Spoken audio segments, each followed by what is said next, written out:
안녕하세요. 과학지적인 새 과지세입니다. 네, 오늘 영상은 조금 진지한 주제의 영상인데요. 바로 제가 과지세 유튜브를 시작한 이유에 대해서 한번 다뤄보도록 하겠습니다. 그런데 부제는 과학교양 콘텐츠의 한계점이에요. 어떤 면에서 제가 과학교양 콘텐츠에 한계가 있다고 말하는지 한번 이야기를 시작해보도록 하겠습니다. 네, 어떻게 생각하면 지금은 교양과학 콘텐츠의 전성시대라고 할 수 있을 것 같아요. 굉장히 양질의 교양과학 콘텐츠가 많아지고 있는데, 특히 이제 많은 분들이 제작에 참여해서 내용과 그다음에 신미성 모두 갖춘 좋은 영상들이 많아지고 있죠. 이로 인해서 과학이 좀 더 대중에게 가까워지려는 노력도 하고 있고, 이에 따라서 대중분들의 과학에 대한 관심 또한 늘었다고 생각을 합니다. 이게 어디 가서 제가 우주 이야기 이런 이야기를 해도 예전에는 전혀 관심 없고 이상하게 생각했다면 요즘에는 그래도 예전과는 좀 취급이 달라진 것 같아요. 미리 말씀드리자면 저는 교양과학 콘텐츠 자체의 한계점을 말씀을 드리려고 하는 거지, 이런 기존에 지금 영상을 잘 만들고 계시는 교양과학 유튜버 분들이 뭔가 잘못했다라고 말하는 게 아니에요. 당장 저부터 이런 교양과학 콘텐츠 많이 보고 있습니다.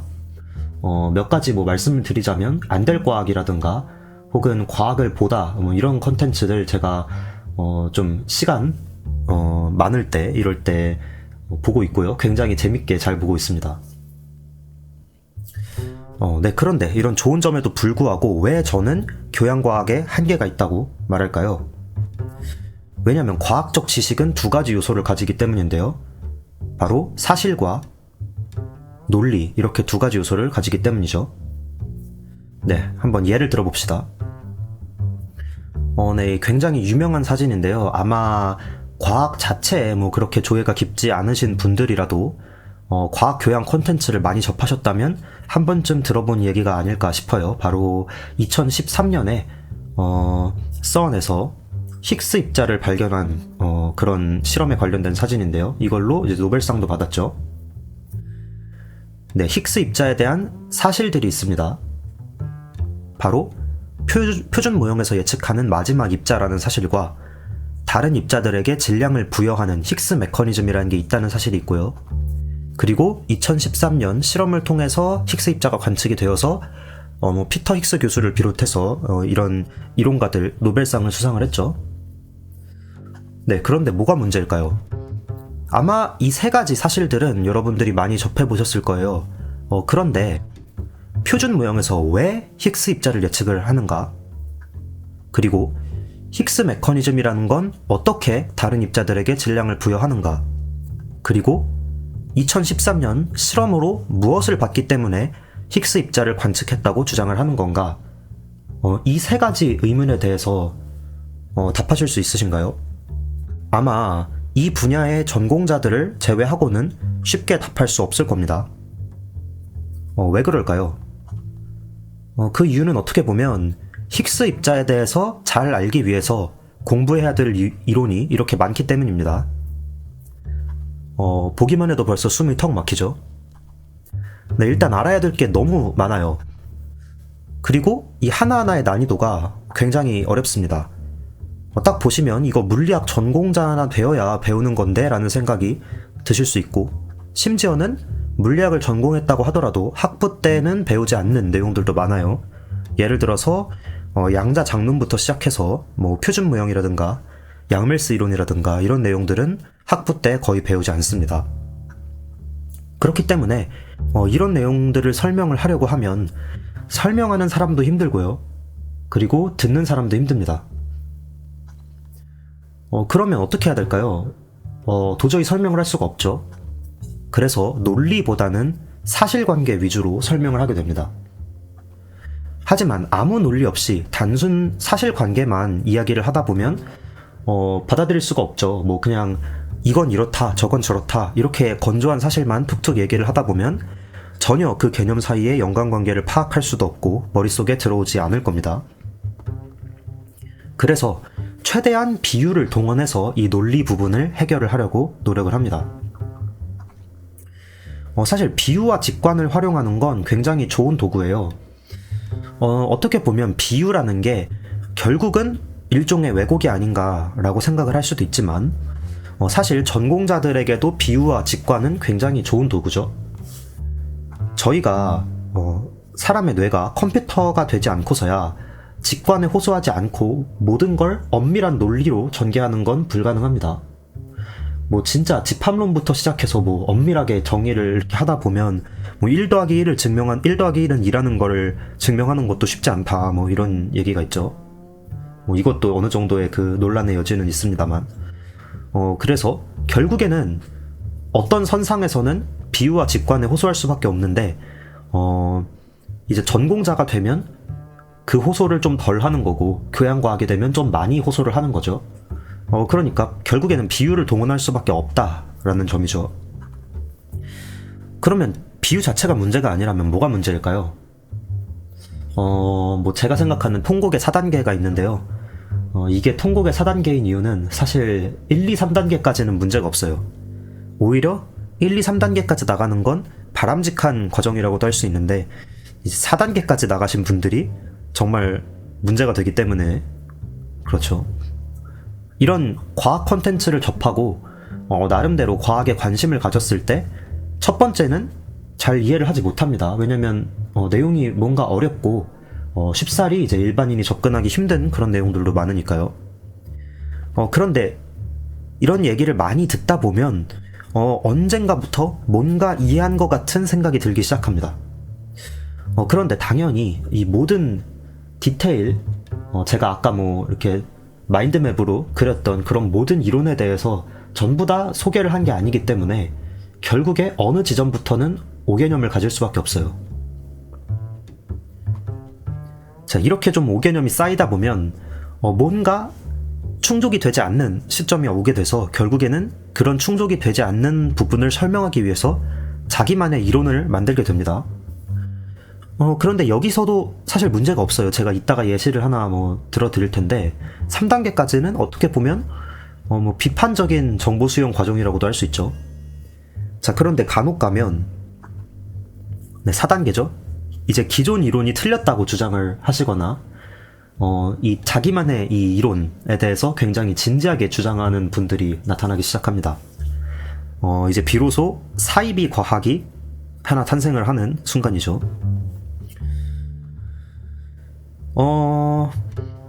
이에 대해서 반론이 있을 수 있어요. 과학은 결국엔 다 가설이고 100%란 없지 않는가. 네, 맞는 말입니다. 저희가 물리학에서도 모든 것의 이론이라고 하는 그런 개념이 있는데 진짜 말 그대로 이 세상에서 일어나고 있는 모든 일들을 다 설명할 수 있는 이론이라는 그런 가상의 용어인데요. 가상의 용어인 이유는 저희가 모든 것의 이론을 알지 못하기 때문이죠. 그러니까 저희도 지금 현대 과학 이론에 대해서 당연히 100% 확신하고 있지 않고요. 오히려 어딘가에서는 분명히 틀렸을 거다라고 생각을 하고 있습니다. 그렇기 때문에 이 반론이 굉장히 맞는 말인데 다만 모든 가설이 동일한 수준의 설득력을 가진 건 아니겠죠. 그래서 이런 식으로 말씀하시는 분들이 있어요. 주류 과학이 후대에는 완전히 틀린 경우가 많다. 예를 들면 천동설 반박됐고 에테르 없고요. 네, 하지만 그 과거의 주류 과학 이론이 예측한 그런 부분만큼은 따라가야 합니다. 예를 들어서 천동설을 예시로 들면 왜 처음에는 지동설이 받아들여지지 않았을까요? 어떤 분들은 지동설이 맞고 천동설이 틀렸는데 그 당시에 어떤 종교적인 이념이라든가 그런 여러 가지 이유 때문에 권위라든가 이런 것 때문에 지동설을 인정하지 않았다. 이렇게 생각하시는 분들이 있을 수도 있는데 사실은 그냥 그 당시 지동설이 틀렸기 때문에 받아들여지지 않은 겁니다. 천동설에서 이제 행성의 움직임을 예측을 하다 보면 단순하게 설명하기 힘든 역행운동이라든가 이런 것들이 발생을 하게 되는데 그런 것들을 이제 주전원이라는 개념을 도입해서 설명을 했죠. 그렇게 주전원 같은 걸 도입을 하다 보면 굉장히 이론적으로 좀 더러워지지만 그래도 실제 행성들의 궤도를 꽤 정확하게 기술을 할 수가 있습니다. 그런데 그 당시의 지동설 이론은 그만큼의 예측력을 확보를 하지 못했던 거예요.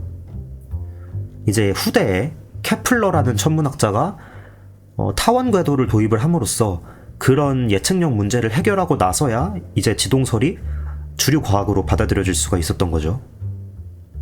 그런 것처럼 후대에는 틀렸다고 하더라도 예전에 그런 이론들을 생각을 했던 이유들은 분명히 있고 그 예전 이론만큼의 예측력을 따라가 줘야 새로운 이론이 받아들여질 수가 있다는 거죠.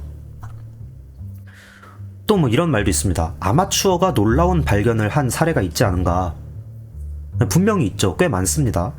그런데 중요한 건 그 놀라운 발견을 한 아마추어 분들은 기존 이론을 충분히 잘 공부하고 이해하고 있었다는 사실이죠.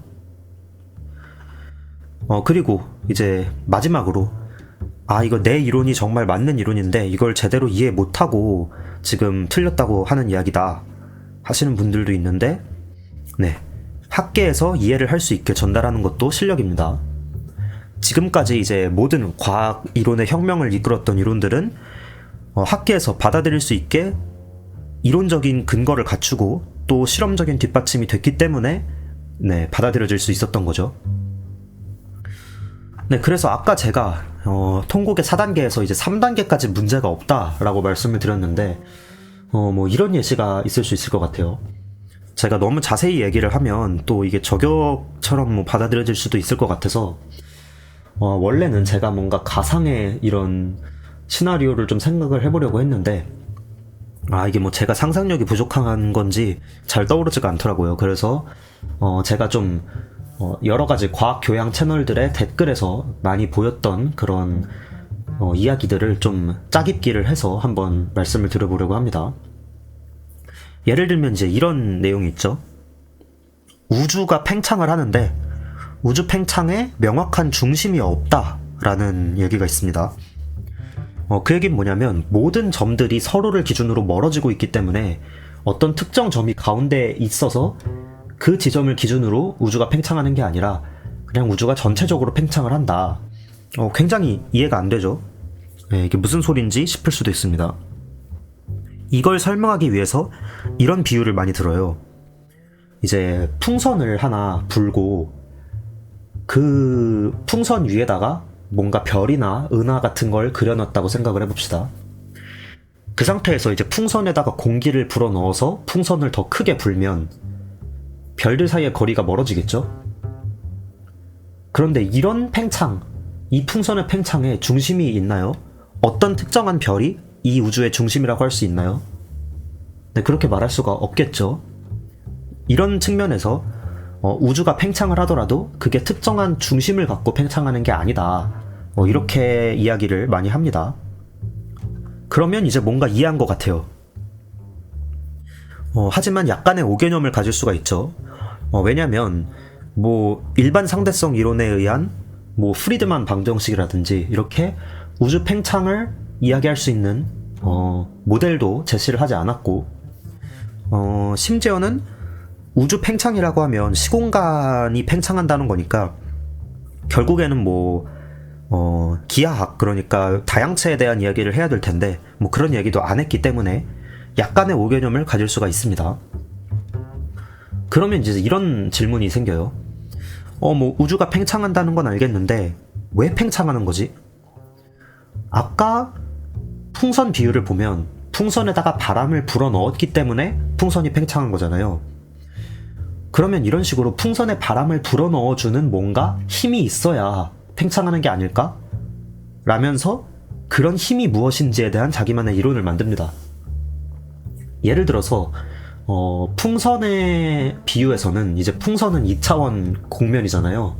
근데 이제 풍선이 바람을 분다는 거는 결국 3차원, 그 2차원 곡면이 둘러싸고 있는 3차원 부피가 커지는 거니까 그러면 우주는 4차원이니까 우주를 뭔가 우주가 둘러싸고 있는 5차원 공간이 있어서 그 5차원 공간에 뭔가 압력이 있어서 팽창하는 게 아닐까라는 이론이라고 할지 추측이라고 할지 이런 거를 할 수가 있겠죠. 하지만 여기까지는 문제가 없습니다. 왜냐면 첫 번째로는 이런 생각을 해보는 게 굉장히 자연스럽고 비판적인 과정이고요. 뭐 예를 들어서 여기서 의미 있는 질문들을 해볼 수가 있어요. 만약에 진짜 물리학을 전공한 사람이 이런 추측에 대해서 뭔가 고민을 해본다면 이런 얘기를 할 수 있습니다. 예를 들면 현재 우주 팽창에 대한 이론은 4차원 시공간 위에서 아인슈타인의 일반상대성 이론을 바탕으로 해석을 하곤 하는데, 이걸 만약에 5차원 공간에 있는 뭔가 압력 같은 힘에 의해서 설명을 하고자 한다면 이 힘의 어떤 운동 방정식 이런 거는 어떤 형태로 기술이 되어야 이게 4차원 시공간 상에서의 중력 방정식과 서로 일치할 수 있을까? 그리고 5차원 공간이 있다면 예를 들어서 구면은 구를 둘러싸지만 평면은 어떤 공간을 둘러싸지 않잖아요. 그러니까 만약에 이런 이론이 자연스럽게 성립하려면 우리 우주가 뭔가 닫힌 공면 형태여야 할 것 같은데, 만약에 닫힌 공면이 아니라면 그런 경우에는 어떻게 수정을 해야 이 5차원 이론을 적용을 할 수 있을까? 뭐 이런 식으로 뭔가 의미 있는 질문들을 던져볼 수가 있고, 뭐 그리고 이렇게 5차원의 힘 이론을 도입을 한다면 기존 우주론에서 설명할 수 없었던 뭔가 다른 문제를 해결할 수 있을까? 이런 질문도 해볼 수가 있겠죠. 만약에 이런 질문들을 진지하게 고민한 끝에 실제로 5차원 힘에 의한 우주 팽창 이론이 쓸모가 있고, 그리고 이게 다른 뭔가 우주론적인 문제를 해결할 수 있다라는 그런 결론에 도달하게 된다면 이를 바탕으로 이 이론을 검증할 수 있는 뭔가 새로운 관측이나 실험 같은 걸 제시를 해볼 수도 있고요. 혹은 고민을 해봤더니 뭔가 이 이론이 기존 이론과 잘 맞아떨어지지 않는다, 이런 결론에 도달한다면 폐기를 할 수가 있겠죠. 네, 그런데 이제 대부분의 분들은 이런 부분에 대한 검증을 거치지 않고 이제 뭔가 진지하게 이 5차원 힘 이론을 주장하기 시작하는 그런 경우가 있겠죠. 그러면 이제 사이비 과학이 되는 겁니다. 네, 그래서 만약에 여러분들이 진짜로 새로운 지식을 창출하고 싶다면 기존 이론을 잘 공부를 하셔야 되고요. 기존 이론이 갖고 있는 한계점이 무엇인지 짚어내야 합니다. 기존 이론에 한계점이 없고 문제가 없는데 새로운 이론을 제시할 필요가 없겠죠. 그리고 기존 이론이 설명할 수 있었던 것들을 포함하면서 그 이상을 만들어낼 수 있는 이론을 제시를 하고 그 검증 방법 또한 생각을 해봐야 됩니다. 그러니까 적어도 기존 이론만큼은 정량적인 예측 능력이 있어야 한다는 뜻입니다. 정량적인이라는 부분이 중요한 이유는 또 어떤 분들은 뭔가 뭐 그럴듯한 논리를 이제 붙이시면서 정성적으로 설명을 하려고 하세요. 뭐 예를 들면 이런 현상은 어떻게 설명할 거예요? 라고 물어보면 이거는 이렇게 하면은 뭐 설명이 되는 거 아니냐 라고 하는데 그 과정에서 어떠한 계산도 없고 마치 이제 옛날에 뭐 플라톤 시대의 자연 철학을 하듯이 그렇게 과학을 하려고 하시는 분들이 있죠. 그러니까 결국에 진짜 문제는 과학 교양 콘텐츠라는 건 필연적으로 논리와 디테일을 다 챙길 수가 없습니다. 그렇기 때문에 현 시대의 과학이 얼마나 세심하고 정교하게 짜여져 있는 건지가 와닿지가 않을 수밖에 없어요. 그리고 현대 과학의 핵심은 이 정량적인 예측 능력이에요.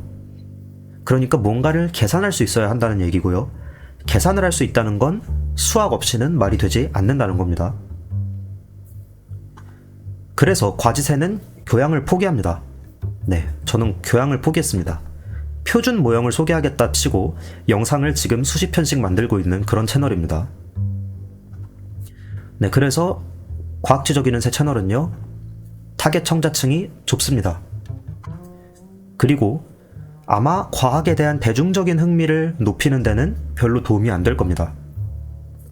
하지만 저는 모든 디테일을 허투루 넘어가지 않겠습니다. 그래서 저 스스로가 만족스러운 설명이 나올 때까지 대본을 짭니다. 무엇도 허투루 넘어가지 않겠다는 말이 아까 말씀드렸다시피 비유나 직관을 사용하지 않겠다는 뜻은 아니고요. 뭐 비유와 직관을 사용하더라도 그 과정에서 디테일과 엄밀함을 최대한 챙길 수 있는 설명이 나올 때까지 계속 설명을 수정을 하고 있습니다. 네. 결국 새는 지적이고 싶은 대로 지적입니다. 제가 채널 소개 때도 말씀을 드렸지만 결국에는 제가 좋아하는 과학 이야기를 전달하고 싶어서 만든 채널이고요. 지금 감사하게도 제가 이 영상을 제작하고 있는 이 시점에서 400분이 넘는 구독자분들이 채널을 구독해 주시고 계시는데 사실 저는 뭐 한 100분만 구독을 해도 굉장히 기적적인 일이라고 생각하고 있었는데 좀 분에 넘치는 사랑을 받고 있는 것 같아서 황송합니다. 네. 그래도 이렇게 많은 분들이 또 봐주시고 계시니까 앞으로도 꾸준히 이 영상을 만들어 보려고 하고요. 네, 항상 좋은 설명 그리고 디테일한 설명을 드리기 위해서 노력하는 과학 지적인은 새가 되도록 노력하겠습니다. 그럼 다음에 봐요.